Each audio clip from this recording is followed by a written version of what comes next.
All right, so this is a suggestion via Discord. The name of the video is Democrats admit that this could doom Kamala Harris.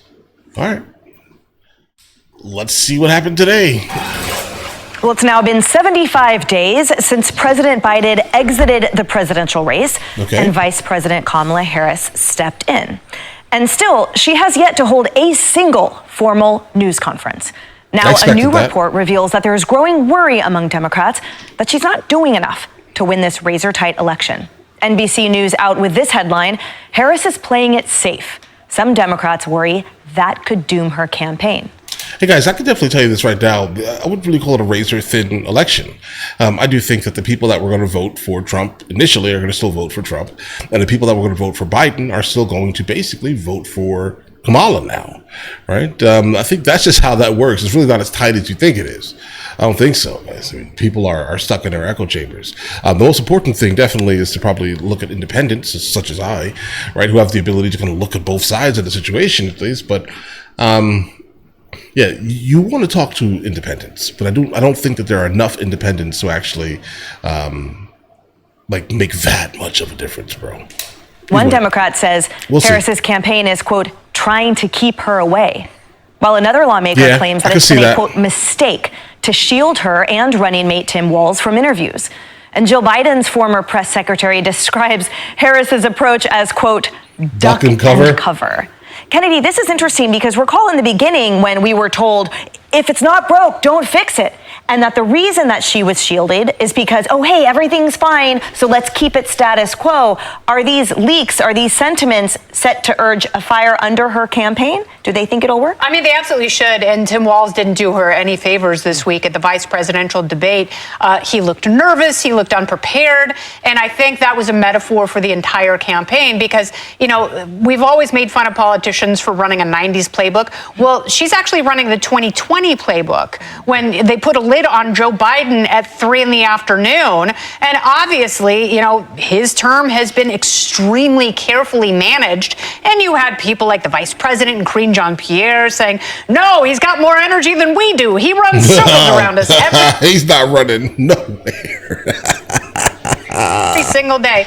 And they're trying to create this mythology around her. But the problem is, the problems are so serious, she has to answer for them. If she can't take questions from the press, then how is she supposed to be able to handle a hurricane and inflation and the Fed meeting and a jobs report and World War III all at the same time if she cannot take a single unscripted question? So she has not been tested. She has not answered. And I think there are a lot of reasons why Democrats in a postmortem, if she loses, have to look at this and go, wow, we certainly did a lot of things wrong. Totally. So presciently, a few months ago, Professor, there was an article that was written that essentially said, as long as anything doesn't go wrong in the outside world, Harris is safe. The reality is a lot's going wrong in the outside world, and most of it is under her watch and because of decisions she and Biden made. So to Kennedy's point, they can't afford to sit by silent because Americans need leadership and answers now.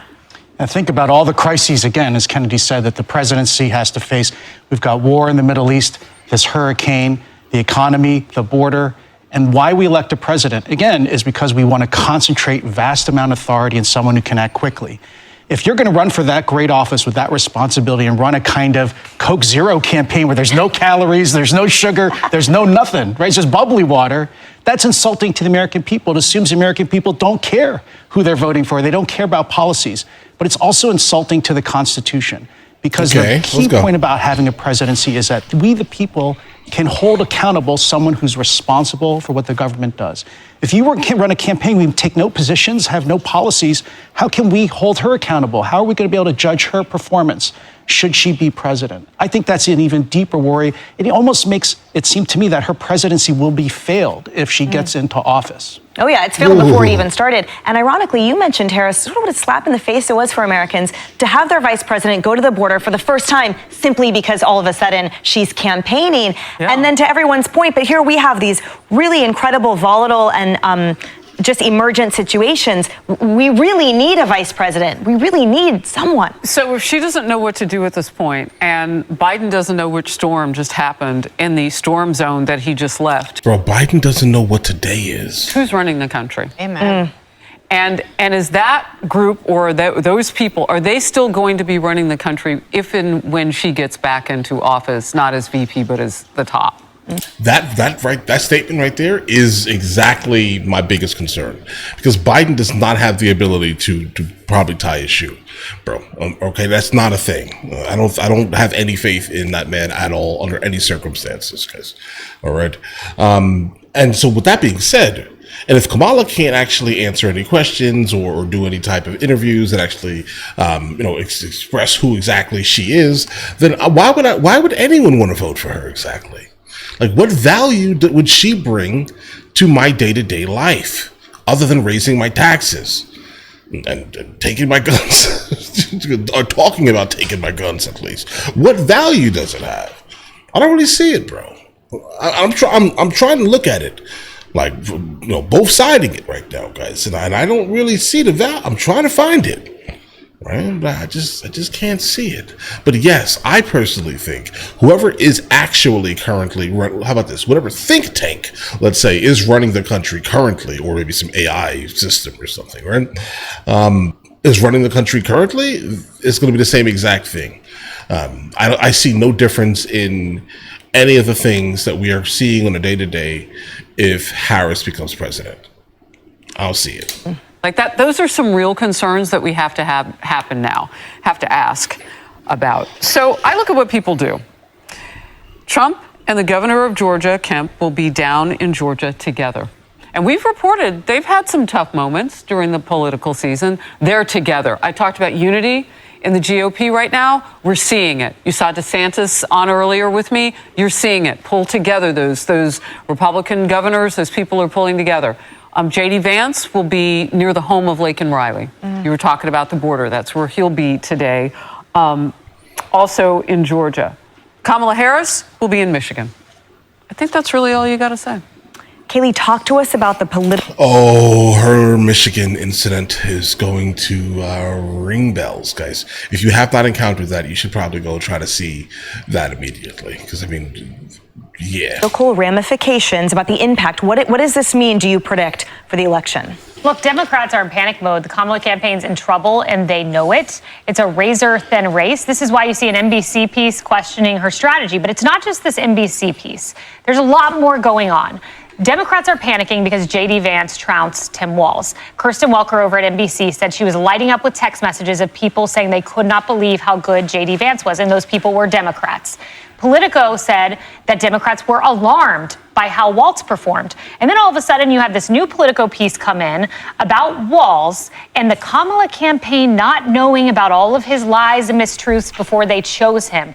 That is like a subterfuge from someone somewhere saying, even we are realizing we have problems here on the ticket. It's not us, the Kamala team. Look over at Tim Walz. Undergirding all of this is the fact that she has a 2.2% lead in Real Clear Politics nationally. Biden had an 8.1% lead. He was basically 4 times in a better polling position than her. So they're bringing in Obama next month. We'll see if it works, but Obama didn't save Hillary. I don't know if he can save Kamala. Next week. Kayleigh, we're already in October. All of next month. Yeah. All of next month. Don't forget, the vice president said this week she was sleep deprived. She was suffering from horrible insomnia when Biden announced that he wasn't going to seek re-election. And the worst... I'm not going to lie, bro. That hair is crazy. It's distracting. So I'm sorry, I can't help it. I'm sorry. First day she had, where after the worst insomnia, that was the day she chose Tim Walz. When she had no judgment, it's like that again, throwing him under the bus. We were all here saying Shapiro's the obvious pick. Thanks for not picking him. Wow. Well, hopefully they keep not taking our good advice. Hey, everyone. All right, guys. She needs to have some type of interview, some type of press release. She needs to speak kind of off the cuff. We need to kind of hear her for who she is as a person. Until then, it's a hard pass. Consistently a hard pass, bro. Hard pass, bro. Sorry. But all right, Listen, she's the one that wanted walls, I'm guessing, or the think tank again that's currently running the country wanted walls for some reason. I have no idea, but it's just a bad run, bro. It looks bad on the outside. It's not interesting. It's not intriguing. It doesn't tell me that things are going to be any different than they are currently. And right now they're pretty terrible in terms of the economy, right? You guys printed so much money, an unnecessary amount of money. Yeah, we have an issue here, guys. We're never going to pay off our national debt. That's a never. So yeah, there's a lot going on, and I don't like it. I don't really appreciate it, guys.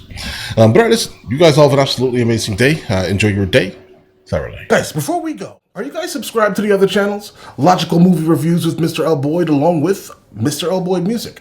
Both are found in the description. Check it out.